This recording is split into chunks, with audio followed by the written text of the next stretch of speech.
गतिं पत्ते वोच्छामि समयपाहुड मृणमोऽसुत केवली भणितम् एकः कर्ता चिदहमिह मे कर्म कोपादयो मे इत्यज्ञानां शमयदभितः कर्तृकर्म प्रवृत्तिं ज्ञानज्योतिः स्फुरति परमो दात्तमात्यन्तधीरं साक्षात्कुर्वन् निरुपधि पृथक् द्रव्यनिर्भासि विश्वम्।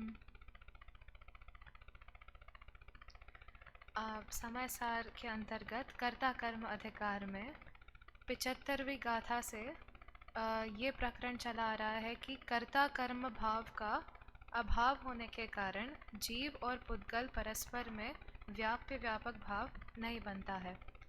तो व्याप्य व्यापक भाव कहाँ पर होता है? व्याप्य व्यापक भाव वही होता है जहाँ पर जैसा कि 49वें कलश में था, व्याप्य व्यापक भाव तदात्मनि भवेत् नैवा तदात्मन्यपि, यानी व्याप्य व्यापक भाव वही होता है जहाँ पे तत्स्वरूप भाव हो, तत् आत्मनि भवेत्, और जहाँ पे तत्स्वरूप भाव नहीं हो वहाँ पर व्याप्य व्यापक भाव नहीं बनता है।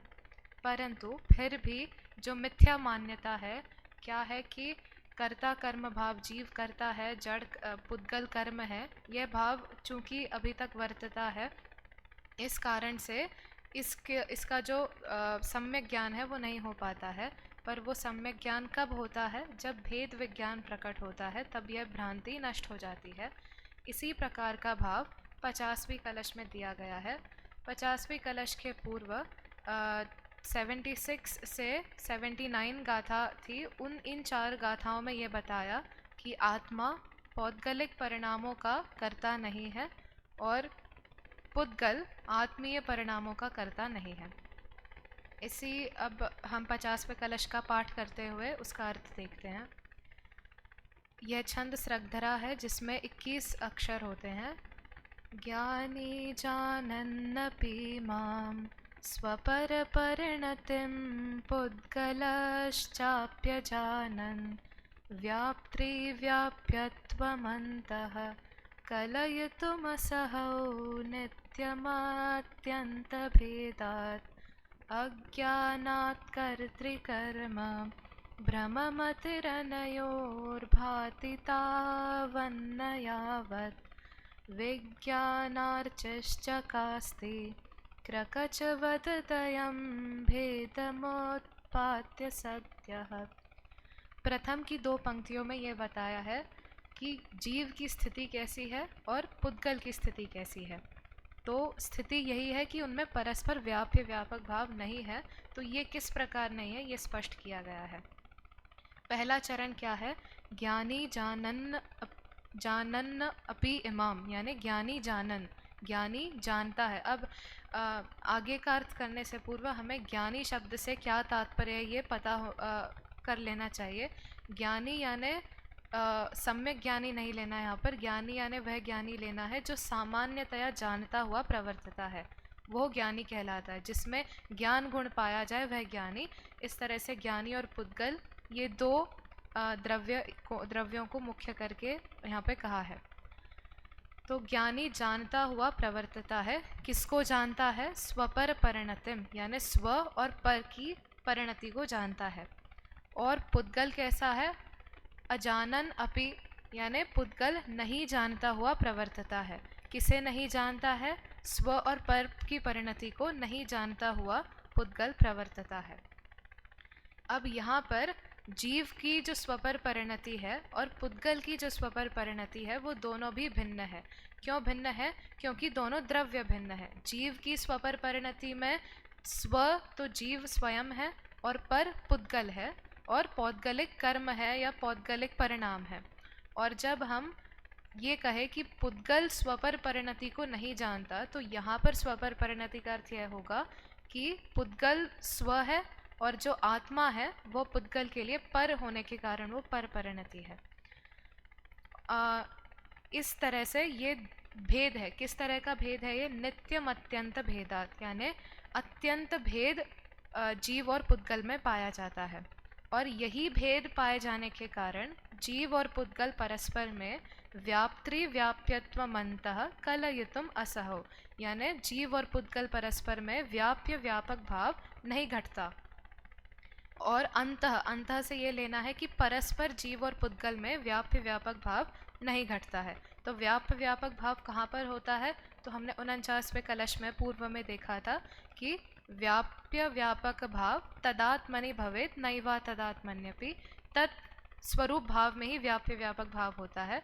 पर चूंकि जीव और पुद्गल स्वभाव से ही भिन्न है तो वो एक दूसरों में परस्पर नहीं व्यापते, वे असहव, असहव यानी समर्थ नहीं है, उनमें योग्यता नहीं है। और ये भेद जो है वो कैसा है? भेद नित्य भेद है, नित्य भेद है, यानी जीव और पुद्गल में जो भेद है वो ऐसा नहीं कि अभी इस प्रकार का भेद है, कदाचित भविष्य में पुद्गल जीव का कर्ता हो जाए या जीव पुद्गल का कर्ता हो जाए। तो ये अनादि काल से चला आ रहा है और यही भेद रहेगा क्योंकि ये वस्तु स्वरूप है। और जैसे हम चार अभाव के प्रकरण में अत्यंता भाव पढ़ते हैं, उसमें भी दो द्रव्यों के बीच में जो भिन्नता होती है वो बताते हैं। उसी अत्यंत शब्द जो विशेषण यहाँ दिया अत्यंत भेदात, उसका अर्थ, उसी का अर्थ यहाँ पर भी ग्रहण करना है। अब ये भेद होते हुए भी हम ये मान्यता, मिथ्या मान्यता होती है कि जीव और पुद्गल में परस्पर कर्ता कर्म भाव है।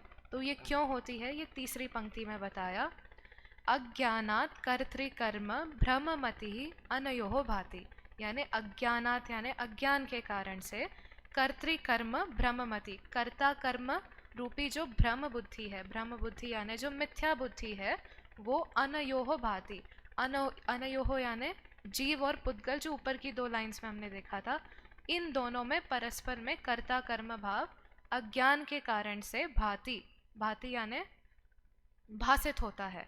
भासित क्यों होता है? क्योंकि मूल में या रियलिटी में नहीं होने के कारण वो बस अज्ञान के कारण हमें भासित होता है।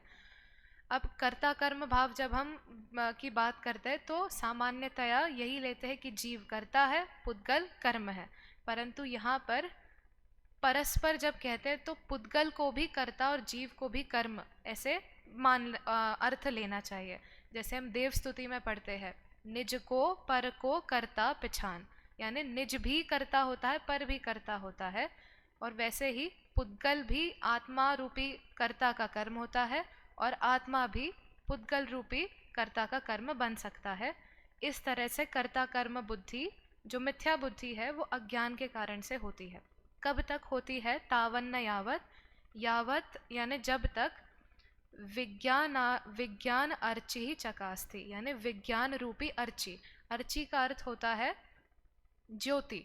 तो जब तक विज्ञान रूपी ज्योति चकास्ती यानी प्रकाशित नहीं हो जाती, तब तक ये अज्ञान रूपी जो कर्ता कर्म भ्रम बुद्धि है वो रहती है।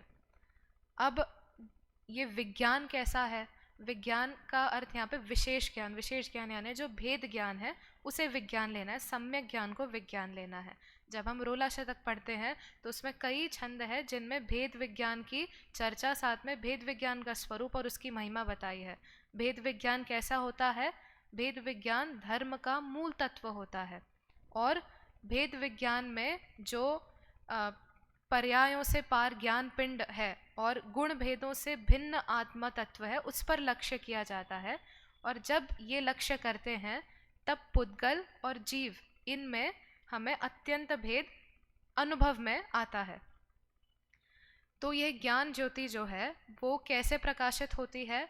क्रकचवत अदयम भेदम उत्पाद्य सद्य। क्रकचवत, क्रकचवत यानी क्रकच, एक क्रकच को हिंदी में करौत कहते हैं। करौत वो वस्तु होती है जिससे जो लकड़ियाँ होती है, लॉग्स होते हैं, उन लकड़ियों को दो भागों में बांट दिया जाता है। वो करौत के माध्यम से लकड़ी दो भागों में टूट जाती है या फिर विभाजित हो जाती है।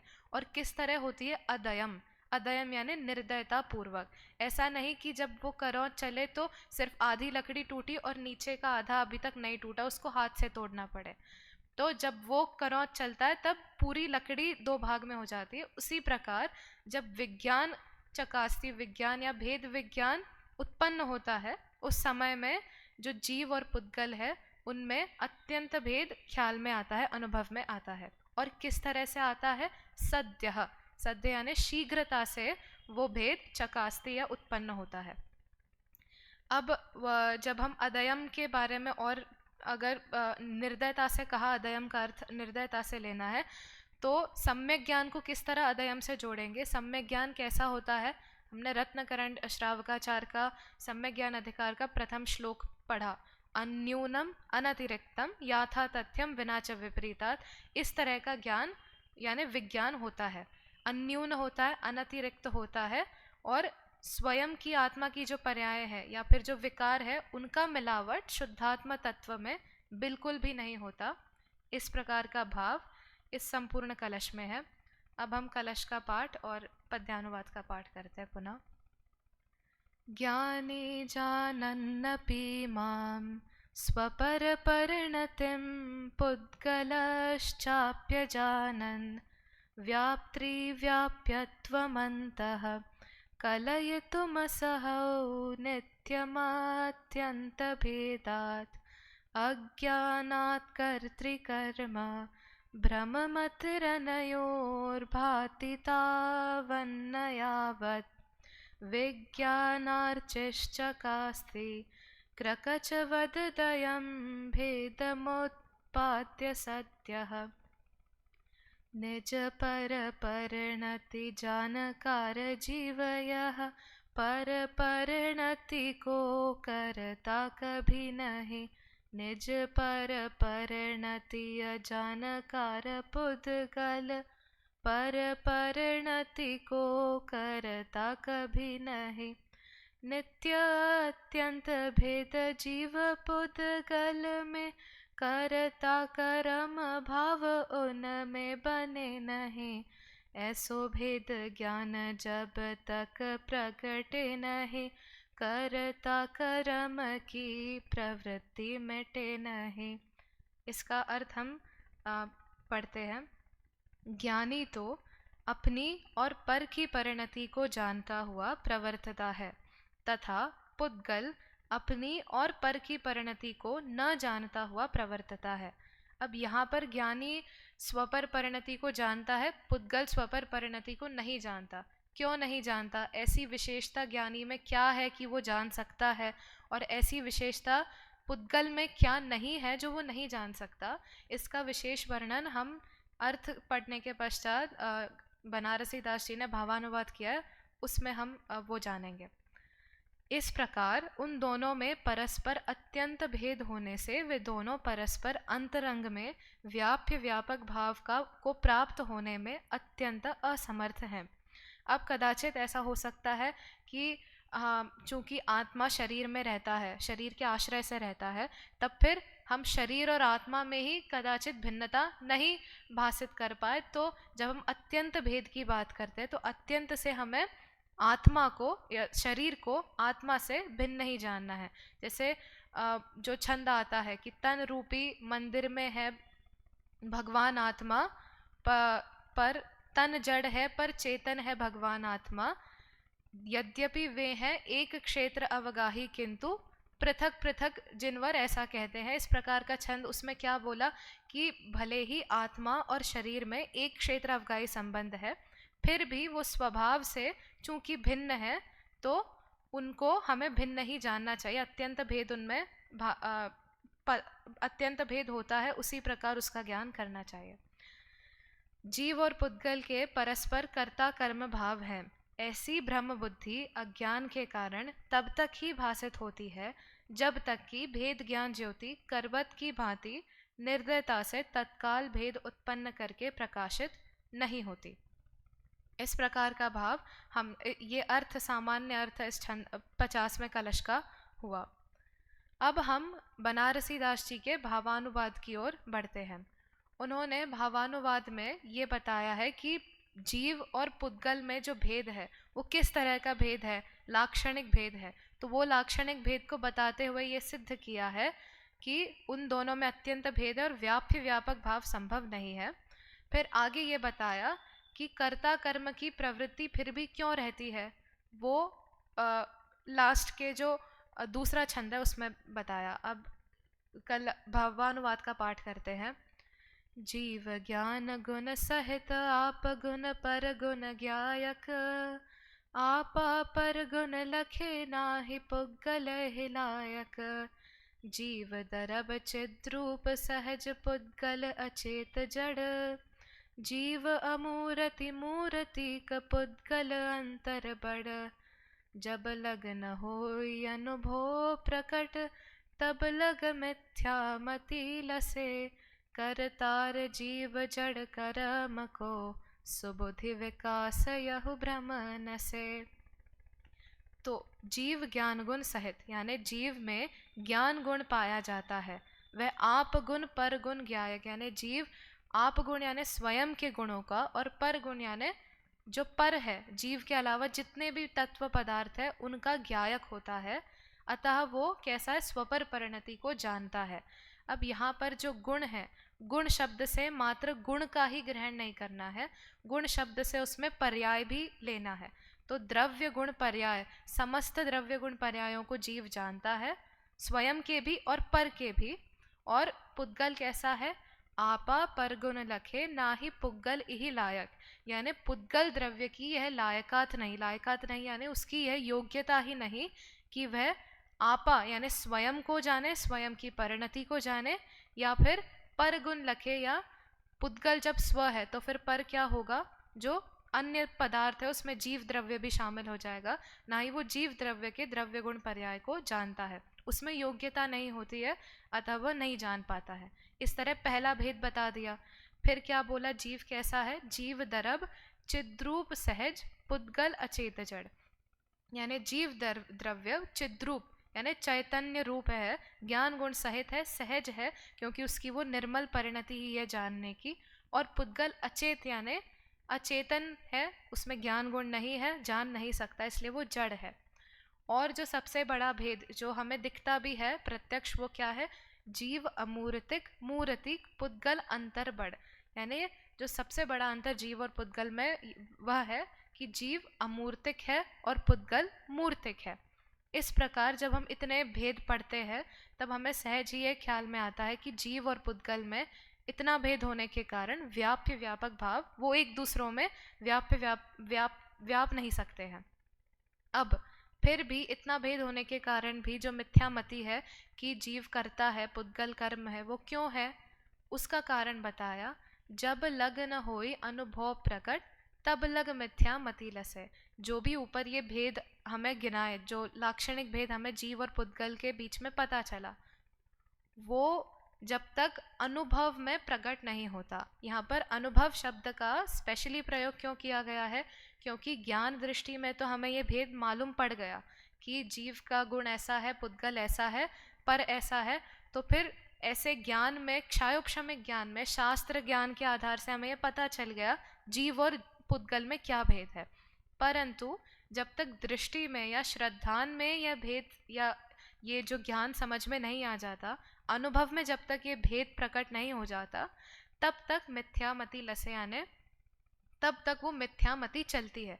कैसी मिथ्यामति चलती है, तो दूसरी पंक्ति में कहा, करतार जीव जड़ कर्म को, कि जीव करता है किसका, जड़ रूपी कर्म का जीव करता है। इस प्रकार मिथ्यामति तब तक चलेगी जब तक जीव और पर का भेद अनुभव में प्रकट नहीं होगा।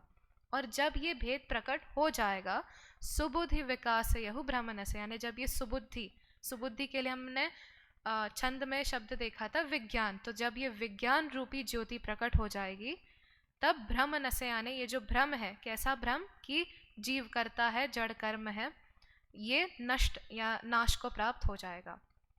इस प्रकार का भाव बनारसी दास जी ने और विशेष में जाते हुए कहा। अब इस छंद की अगर हम व्याकरण दृष्टि से देखें तो ये छप्पा छंद है, जिसमें दो छंदों से मिला करके बनता है। प्रथम 4 पंक्तियाँ रोला होती है, दूसरी उल्लाला होती है। उल्लाला को हम दोहा के लय में पढ़ सकते हैं। इसका भावार्थ पढ़ते हैं। जीव ज्ञान गुण से युक्त है, इसलिए वह अपने और अन्य द्रव्यों के गुणों को जानने वाला है, उनका ज्ञाता है। अपने और पर के गुणों को जाने ऐसी योग्यता पुद्गल में नहीं है। जीव सहज ही चैतन्य रूप है और पुद्गल अचेतन है, जड़ है।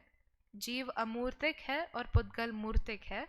इस प्रकार इन दोनों में बहुत बड़ा अंतर है।